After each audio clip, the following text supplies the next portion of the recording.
ঈদ উপলক্ষে, বিয়া উপলক্ষে বাড়ি ঘরে অনেক কেউ জর্দা ভাত পাকায়।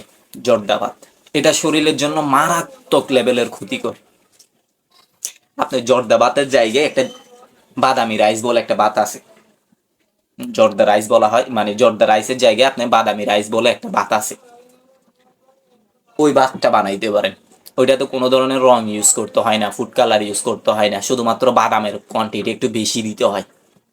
যারা বুফে খাবার পাকায় অথবা যারা ভালো মানো কোম্পানির মালিকদের জন্য খাবার পাকায়, যেসব শেফেরা, যেসব বাবুর্চিরা সিনিয়র লেভেলের বাবুর্চি, তারা জানে। ছোটখাটো বাবুর্চিরা জানবে না। বাদামি রাইস বাংলাদেশের মধ্যে সবচাইতে দুইটা রাইস সবচাইতে প্রচলিত, বাদামি রাইস আর হচ্ছে কি জর্দা রাইস, এই দুইটা রাইস সবচাইতে প্রচলিত।